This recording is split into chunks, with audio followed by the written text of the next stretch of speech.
Hello friends, welcome to Ammu's kitchen. இன்றைக்கி காரக்குழம்பு எப்படி செய்கிறதுன்னு பார்க்கலாம் வாங்க.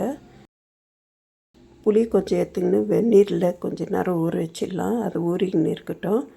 ஒரு கடாய் ஒன்று வச்சுட்டு நெல்லெண்ணெய் ஊற்றிக்கிட்டு, நெல்லெண்ணெயில் செஞ்சால் நல்லா டேஸ்ட்டாக இருக்கும். கடுகு கொஞ்சம் போட்டுக்கலாம்.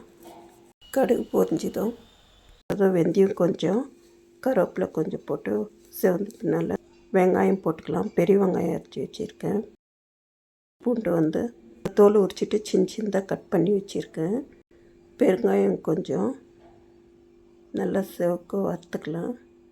வதங்கிட்டு பின்னால் தக்காளி போட்டுக்கலாம். பெரிய தக்காளி ஒரு 2, மிளகாத்தூள், மஞ்சள், பெப்பர் பவுடர் கொஞ்சம், உப்பு, நல்லா பச்சை வாடை போகிற வரையும் கலந்து விட்டுக்கலாம். இப்போ ஊற வச்சுருக்க புளியை நல்லா கரைச்சிட்டு வெடிகட்டி எடுத்துக்கலாம். இப்போ கொஞ்சம் கலரி கொடுத்துட்டு மூடி வச்சிடலாம். நல்லா கொதிக்கிட்டோம். இந்த பக்கம் நான் வத்தல் போட்டுக்கிறேன் ஃப்ரெண்ட்ஸ். காரக்குழம்பு வத்தல் நல்லா சூப்பராக இருக்கும். குழம்பு நல்லா கொச்சி வந்துச்சு. இது கொஞ்சம் திக்னஸ் உங்களுக்கு இன்னும் வேணும்னாக்கா கொஞ்சம் கடலைப்பருப்பு, கொஞ்சம் வெந்தயம், மிளகு கொஞ்சம் நல்லா வறுத்துட்டு பவுட்ரு பண்ணி போட்டிங்கன்னா இன்னும் நல்லா திக்னஸாக வரும்.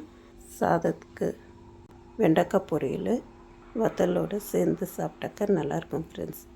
ட்ரை பண்ணி பார்த்துட்டு எப்படி இருக்குதுன்னு கமெண்ட் பண்ணுங்கள் ஃப்ரெண்ட்ஸ். சப்ஸ்கிரைப் பண்ணுங்கள் ஃப்ரெண்ட்ஸ். தேங்க்யூ ஃபார் வாட்சிங்.